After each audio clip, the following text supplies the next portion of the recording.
Convidamos você para viajar conosco em uma nova direção. Começa agora. Novos rumos. Ligue e participe. Coordenação e apresentação: Edivaldo Roberto de Oliveira.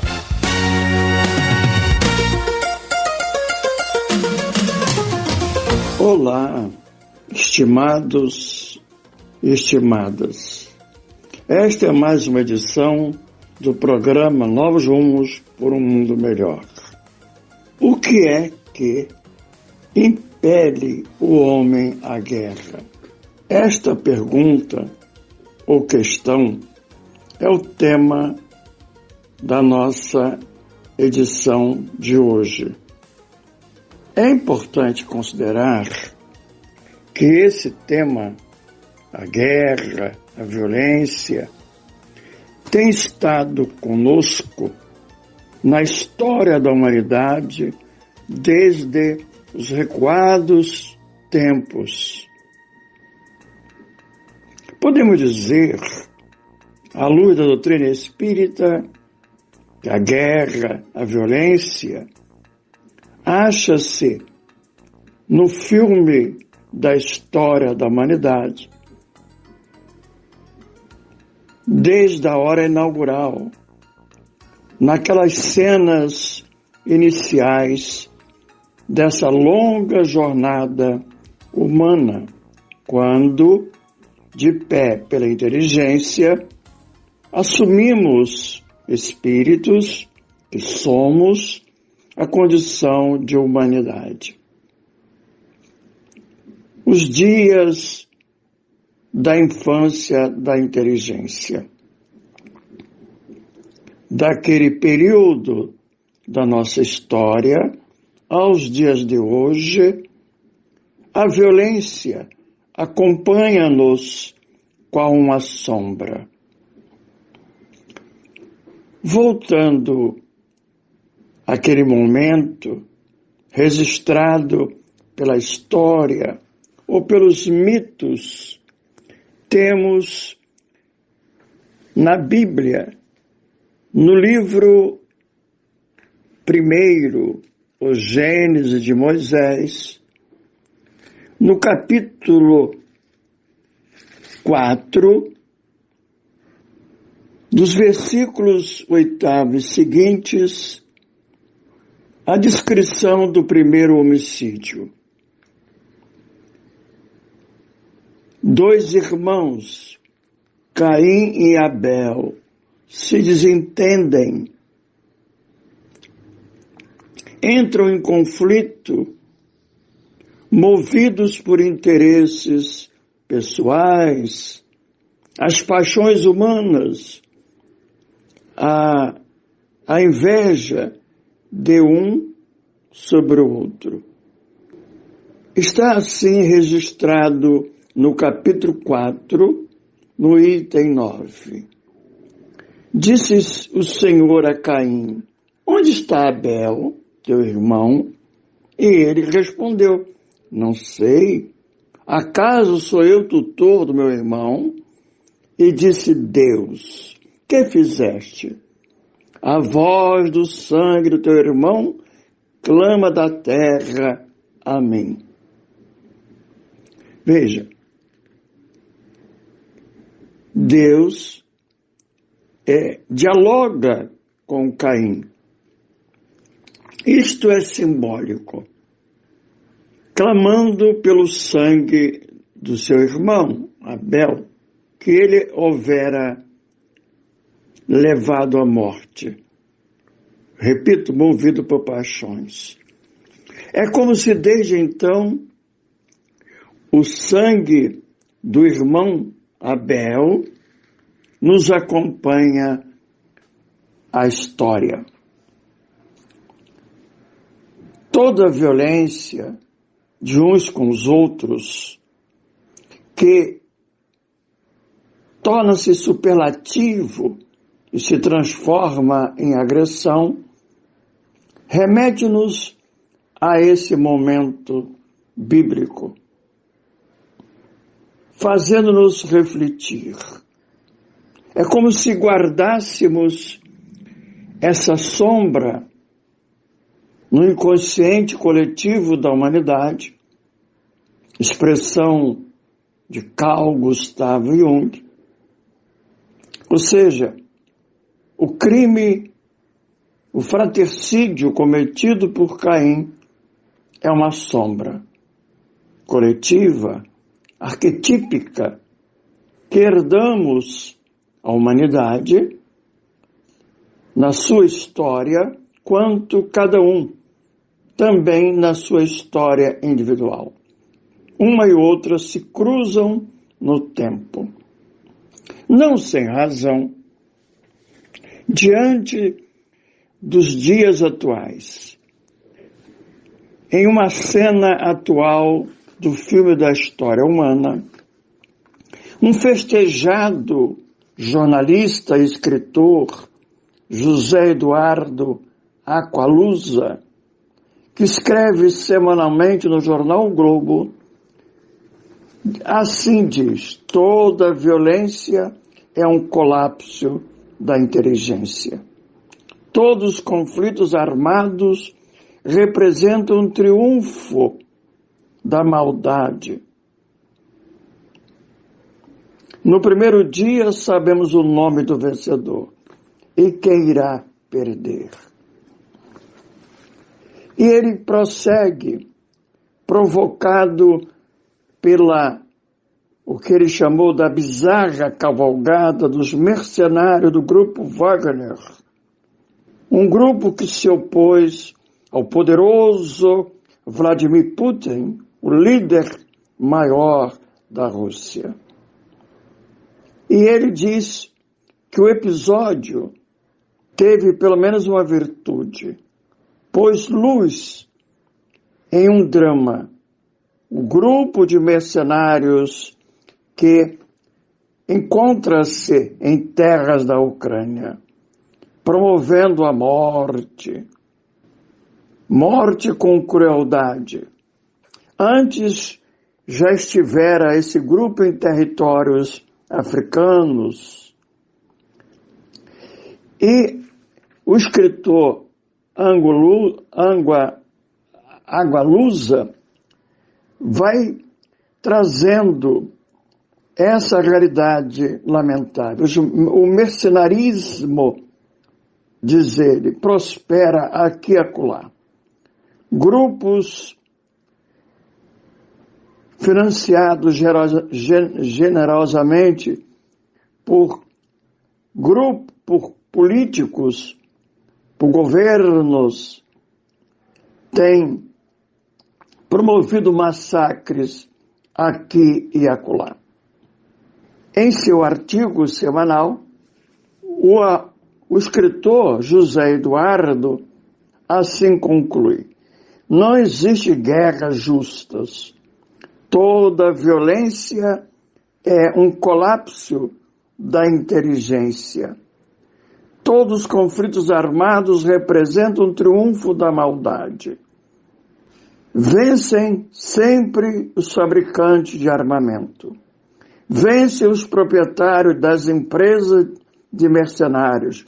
Perdem, inevitavelmente, os civis envolvidos nos confrontos e os garotos que os generais de ambos os lados arrastam para a morte. Diante desse quadro, volto à pergunta: o que impele o homem à guerra?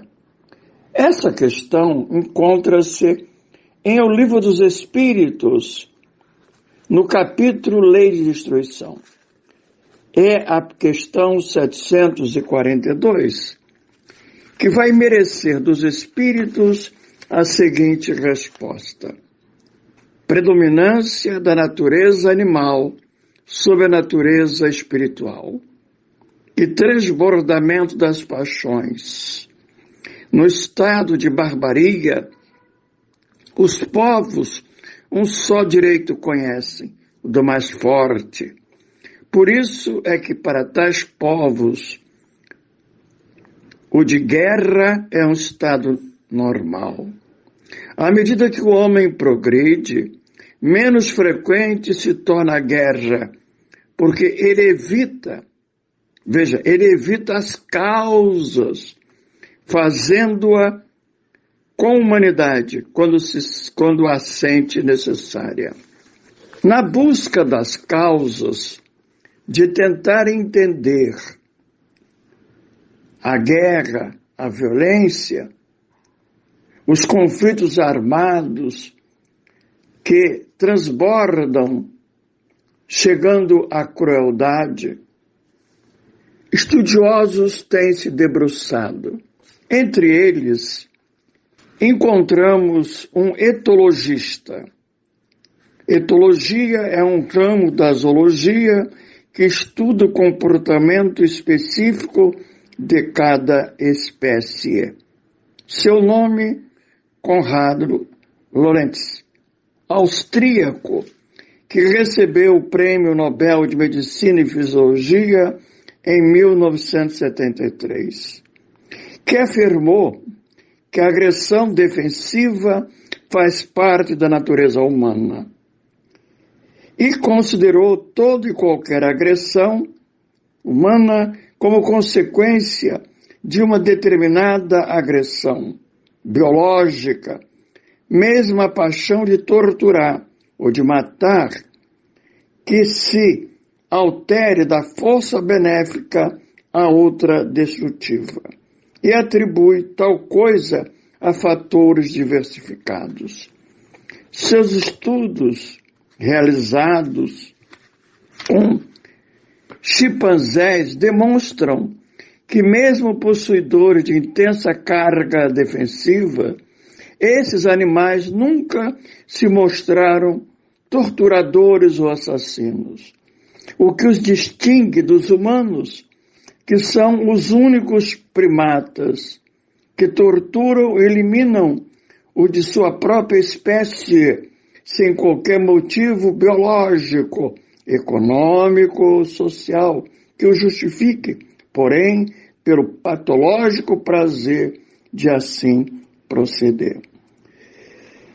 É interessante os estudos de Konrad Lorenz, etologista, primeiro, porque ele traz duas possibilidades para a violência ou agressão, o que ele chama a de benigna e a de que se poderia chamar de maligna. Esta marcada pela destrutividade, pela crueldade, pela violência extrema. E a primeira como algo natural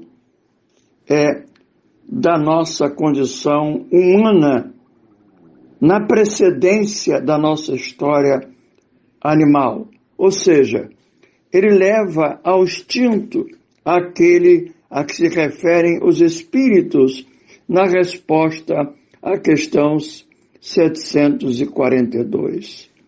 É um instinto como combustível das paixões, uma relacionada com a outra. O extremo das paixões, como no caso de Caim em relação a Abel. O primitivismo emocional, a inveja, as emoções primitivas. Também esse tema mereceu uma análise de Miri Lopes, um psiquiatra de nomeada, em um dos seus livros, Os Quatro Gigantes da Alma, quando ele analisa a ira, a raiva, que chega ao extremo do ódio. De um lado, a agressão benigna, defensiva, fazendo lembrar uma expressão de Paulo de Tarso, quando diz que assim expressa: não deixe que o sol se ponha sobre a sua ira. Considerando a ira herança animal que guardamos, a ira é a agressão benéfica, defensiva, ameaçado, o animal se defende, e guardamos essa capacidade em nós para enfrentar ameaças, como diz Coran Lawrence, do ponto de vista até biológico. Se algo nos ameaça, se nos sentimos ameaçados, somos reativos. Isso é um comportamento chamado de bate-pronto, é um estímulo-resposta. Essa assertiva do festejado etologista encontra-se nada mais, nada menos em um livro espírita, mediúnico, da Lavra Mediúnica de José Raul Teixeira, e o espírito é Camilo. O título do livro é A Carta Magna da Paz, que trata do Povorello de Assis, o cantor da ternura, o cantor da fraternidade, um modelo de homem que surge no século, por volta do século XII, quando a Idade Média dá lugar à Idade Moderna e surge uma classe social, a burguesia, o comerciante, o protótipo dos empreendedores, dos empresários do mundo atual. Não por acaso, a figura do Povorello de Assis nesse período histórico é porque acha-se aí, no filme da história humana, repito, exarada nos livros de história, uma outra cena. É a esquina da humanidade, quando, diante de uma escolha entre a harpa, a ternura, a fraternidade, a brandura, a gentileza, o homem escolhe a espada e torna-se guerreiro. E o Povorello é um contraponto, porque ele é a ternura, ele é a brandura, ele é a afirmação do poder do amor. E o guerreiro é a afirmação do poder da violência, da agressão maligna que chega à crueldade. No referido livro ainda, Camilo vai se valer como espírito de outros notáveis pesquisadores, sociólogos, como Durkheim, Émile Durkheim, um sociólogo francês, entre o século XIX e XX, que, inaugurando a sociologia, fez-se acompanhar por outros, como Gabriel Detarde, também francês, ou ainda, mais tarde, Giddens, sociólogo norte-americano, que estudam a violência com base na antropologia, na sociologia, para fazer uma relação entre o indivíduo, na sua história pessoal, nos seus conflitos íntimos, nos seus desequilíbrios pessoais e a sociedade, estabelecendo uma relação dialética entre o indivíduo e a sociedade. A sociedade formando e moldando o indivíduo e este, por sua vez, contribuindo para a sociedade que lhe reflete os caracteres, dando possibilidade, como fez Erich Fromm, criar uma tipologia de caráteres humanos com o cunho social. Cada momento histórico influencia, propele, mas não determina a formação de um caráter próprio de um dado contexto. São autores referenciados no seu texto por Camilo, através de José Raul Teixeira, no livro A Carta Magna da Paz. Ele vai se referir a Freud, um dos pais da psicologia, com a sua psicanálise, trazendo nos seus estudos, já no segundo momento da sua longa pesquisa e investigação, a figura de Ero e Thanatos, o instinto da vida, o instinto da morte, o que vai levar Erich Fromm, por sua vez, a cunhar que a mesma força, a mesma energia, o mesmo impulso para criar está no destruir. Ou seja, destruir é quando o homem não consegue criar, diz ele destrói.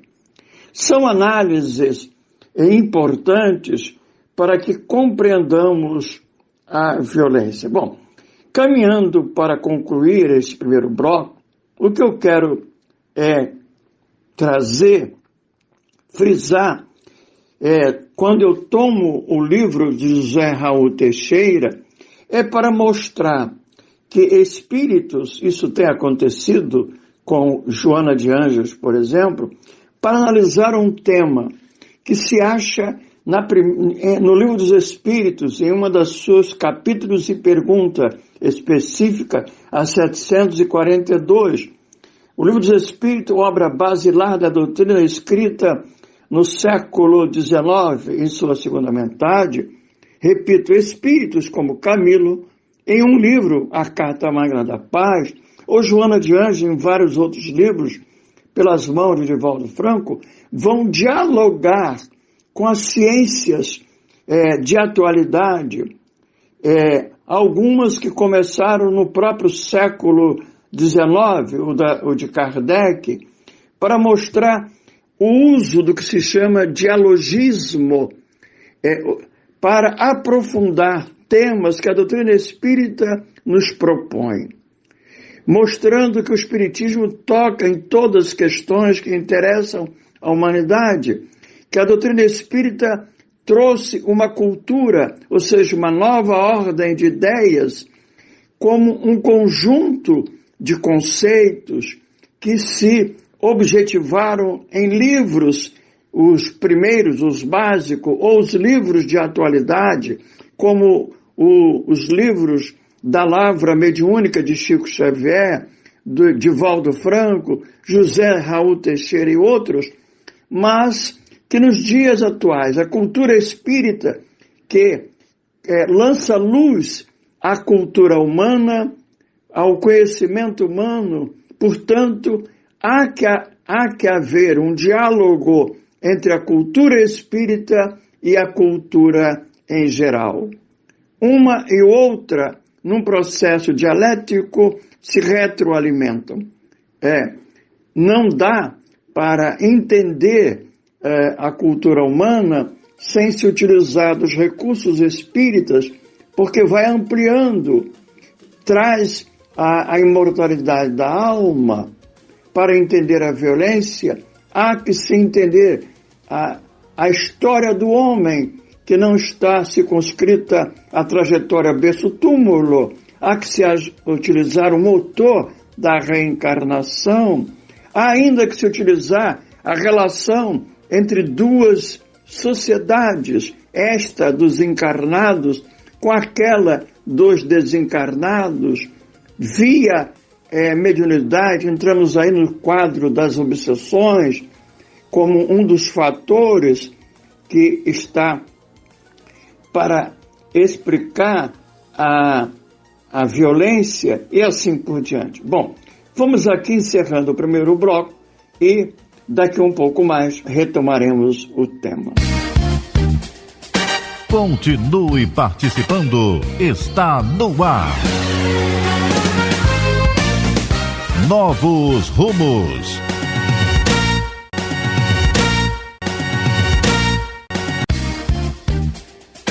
Voltamos a apresentar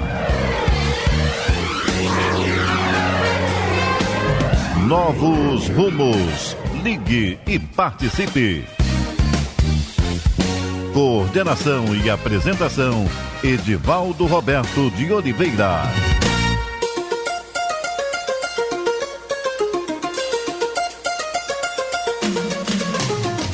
Olá, queridas e queridas. Programa Novos Rumos, Rádio Rio de Janeiro, Edivaldo Roberto. Estamos retornando agora no bloco 2 para dar prosseguimento às nossas reflexões e diálogo em torno de uma questão atual. O que impede o homem à guerra? Esta é a pergunta ou questão de número 742 em O Livro dos Espíritos, que se acha no subtítulo Guerras. No propósito de provocar, estimular reflexões, utilizando-nos dos recursos que a emissora da Fraternidade nos oferece, Fundação Cultural Cristã Espírita Paulo de Tarso, temos conosco um livro, A Carta Magna da Paz, da lavra mediúnica do nosso querido José Raul Teixeira, o Espírito Camilo. São reflexões que o livro nos traz em torno da figura e das lições do Povorello de Assis.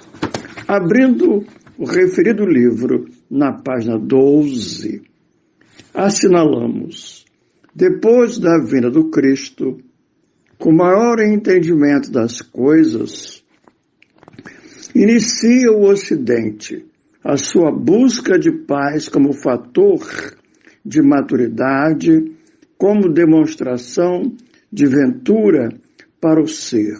Contudo, assinalada por suas atitudes paradoxais, a humanidade vem marchando sob os rufos anunciadores de guerras sob diversos nomes, guerras por toda e qualquer motivação, por mais banal que fosse, e mesmo sem qualquer motivação. Eram guerras pelas guerras. Raramente a criatura terrena deteve-se para questionar a respeito da sua contribuição para essas monstruosas pelejas, nas quais irmãos tratam de trucidar irmãos, ignorando as consequências nefastas para a continuidade da vida, seja na terra, seja nas regiões do além. Poucas vezes atinou para o fato de que são as brigas internas, quando a alma está indisposta consigo mesmo, as principais responsáveis pela beligerância que explode, atormentando a vida, ceifando corpos, espalhando lutos e aflições. Ou seja, para que nós pontuemos, você que nos acompanha, quanto eu, todos nós, esta guerra espetacular que está lá fora, com os drones de atualidade, com armas poderosas, ela tem raízes nas brigas internas, em nós mesmos, portas adentro do nosso coração, angustiado, aflito, perdido em conflitos íntimos, porque não há paz em nós. E não havendo paz em nós, não há paz em torno. Não negamos a influência do meio ambiente, do meio social, mas o meio social é uma espécie de interruptor que desencadeia o que está latente em nós. A ausência de paz e a presença das brigas internas. No bloco anterior, mencionamos um texto do festejado escritor, jornalista José Eduardo Aqualusa, em sua coluna semanal, ele se refere à bizarra cavalgada dos mercenários do grupo Wagner em direção a Moscou. Não parecia ter implicado nenhuma mudança dramática. Vladimir Putin permanece firme no seu posto. Na Ucrânia, a guerra prossegue. Todos os dias, há prédios sendo bombardeados. Todos os dias morrem inocentes. Prossegue José Eduardo. Contudo, o episódio teve pelo menos uma virtude. Chamou atenção para o imenso poder de um grupo de mercenários que antes da guerra na Ucrânia já se distinguia pela crueldade com quem vinha operando em diversos territórios africanos. Esse fenômeno é um dos paradoxos a que se refere Camilo no seu texto, quando trata da guerra. Esse fenômeno tem nome: mercenarismo. São homens que se constituem em um exército privado que oferece seus serviços de exterminadores, dos proclamadores e provocadores da morte, como se fosse uma empresa de soldados uma empresa que vai amealhando riqueza, que recebe dos estados e alguns chamados democráticos para provocar guerras com massacres terríveis aqui e acolá. E a Aqualusa diz claramente: toda violência é um colapso da inteligência.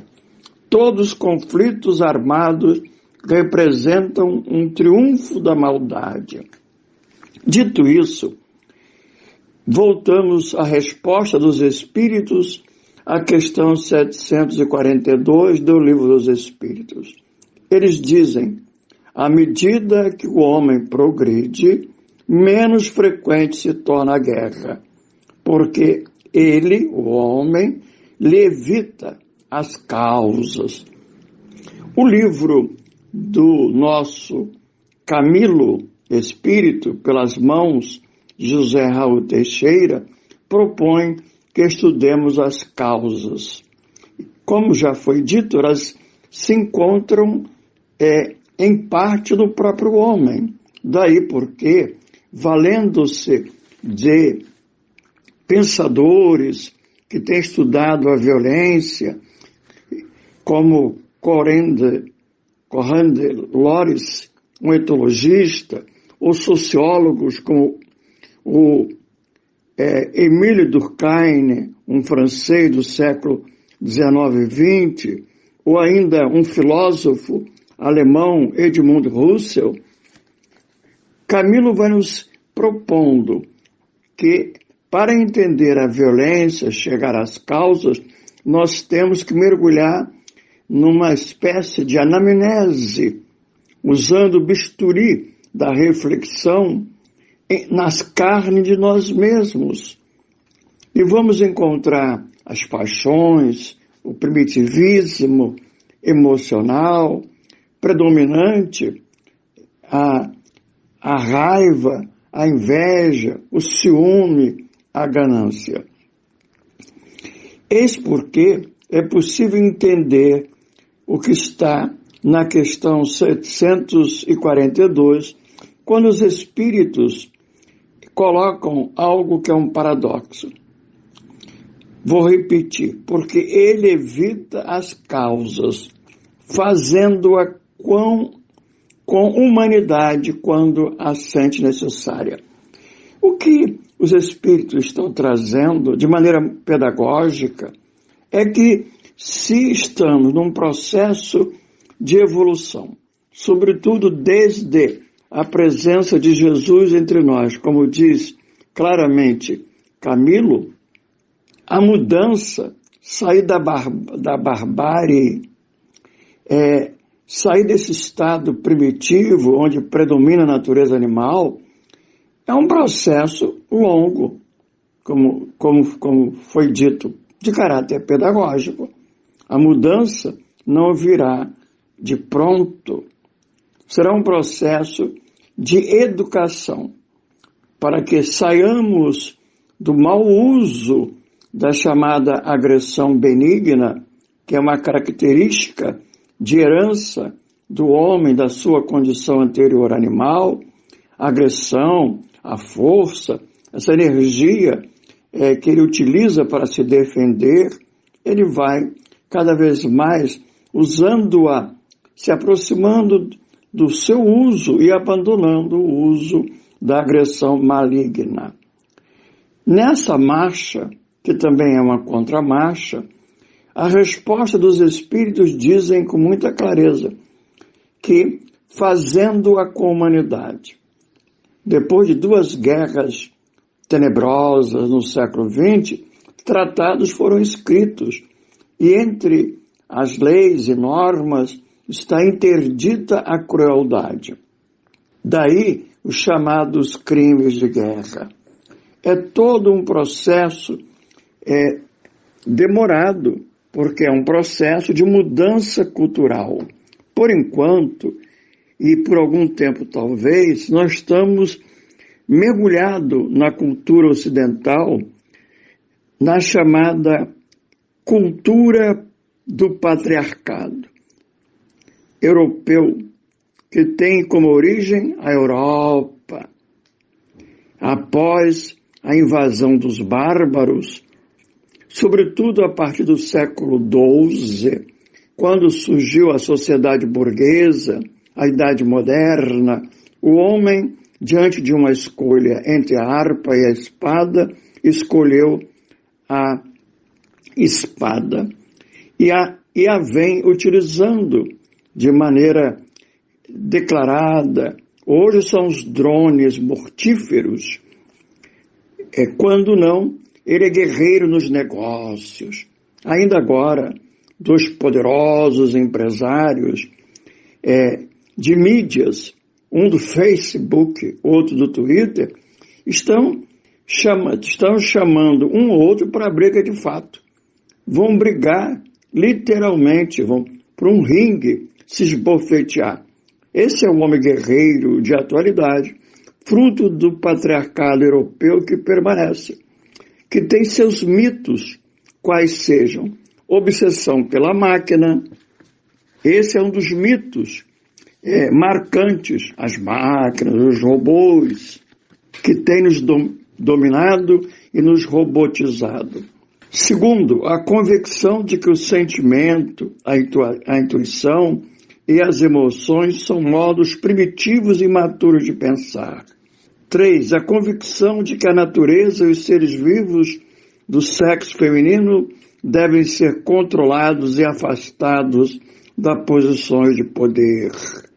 A convicção de que a vida humana deve ser organizada segundo ditames da economia de mercado. Isso vem lá do século XII. A classe social burguesa, os comerciantes, os empresários. E como diz um filósofo economista brasileiro, Eduardo Gianetti, se de um lado o mercado é um sistema regulado que tem condições de funcionamento reguladas por regras, mas é um sistema competitivo que não guarda nenhuma ética. Não é um sistema montado, atravessado pela ética. Por isso, de quando em vez, infelizmente, não poucas vezes, prevalece a guerra no mercado. E os empresários, tantas vezes, são considerados como os melhores guerreiros, que têm seus triunfos na medição de suas riquezas. A convicção de que o conhecimento técnico-científico e o poder são as bases da identidade humana. Isso permanece. E as guerras permitem, estranhamente, com a destruição e com a morte de tantos lucros fantásticos daqueles que utilizam o conhecimento técnico-científico para fabricar armas cada vez mais poderosas, armas de alta destruição. E o poder, ou seja, o poder formando a base da identidade psicológica da subjetividade. Foi o que eu disse. Se as raízes estão em nós mesmos, por outro lado, a violência que é em nós latente é despertada pelo meio social que valoriza o consumismo, o exibicionismo, a ganância, o individualismo, o poder econômico, político, né? E mora em nós, continuando, um outro mito do patriarcado é o desejo de domínio, dominar o outro, controlar o outro, uma atitude predatória para com a terra. Outra marca dos mitos do poder, da cultura do patriarcado que permanece. Uma desconfiança como regra nas relações interpessoais, um desconfiando do outro. Relações interpessoais baseadas no modelo do autoritarismo, da obediência, vigilância e controle. E, por final, a guerra vista como um modelo natural de convivência. Isso é cultura. Então, não mudaremos isso da noite para o dia, infelizmente.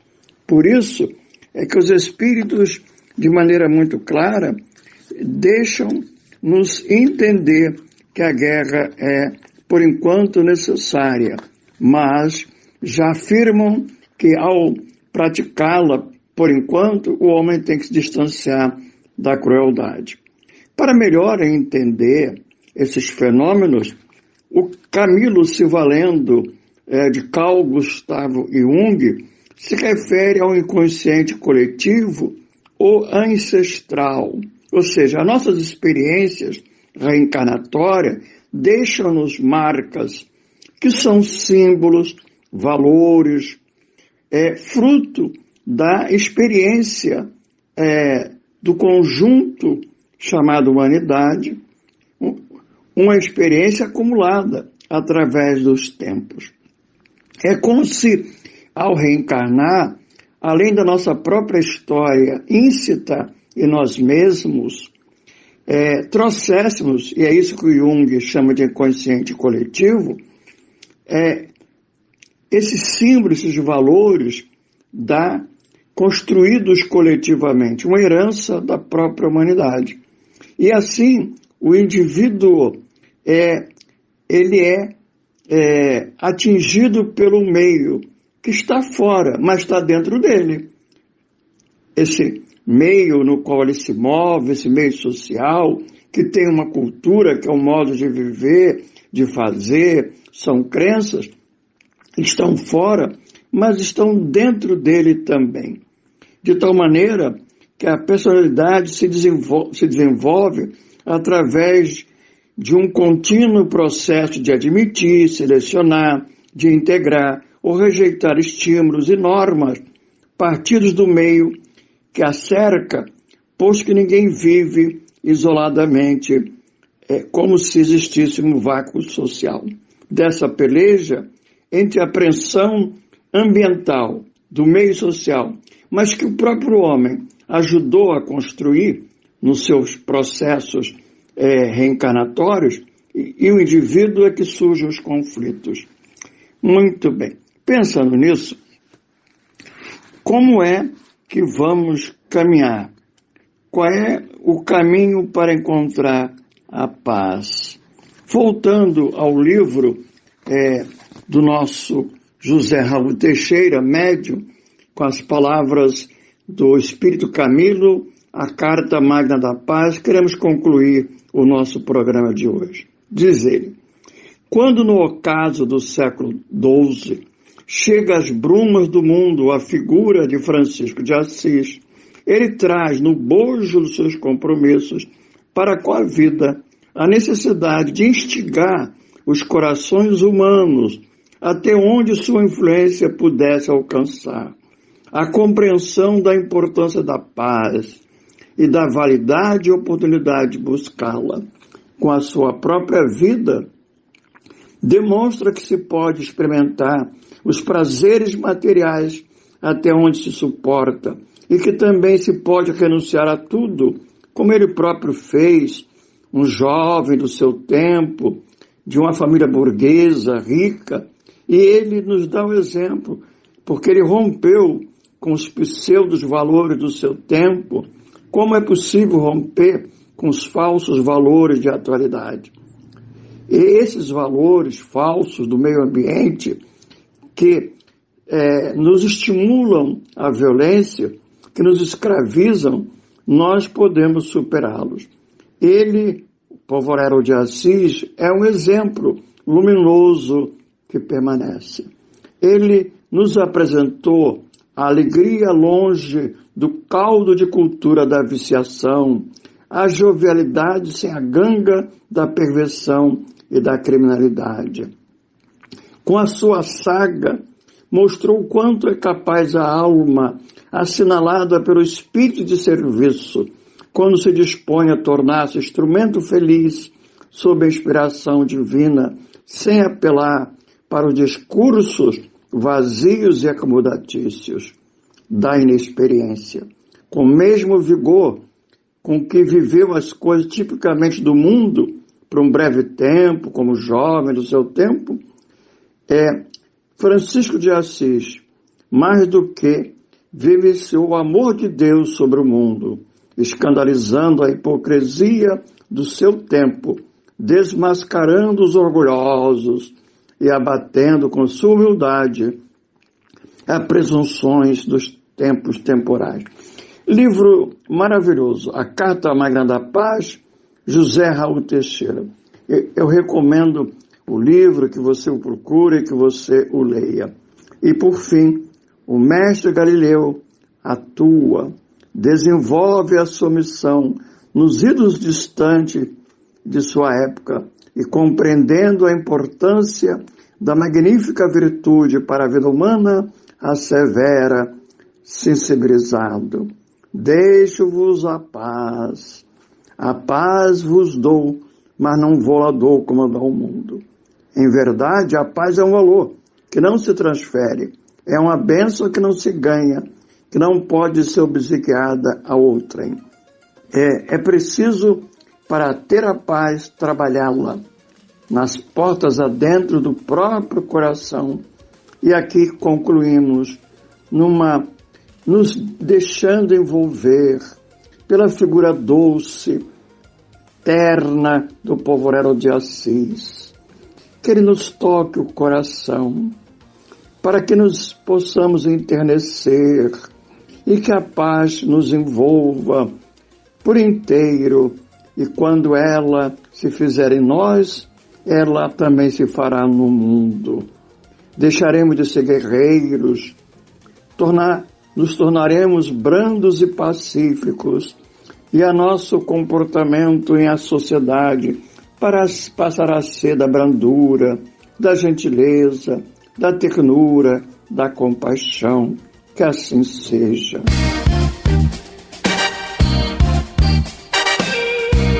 A Rádio Rio de Janeiro apresentou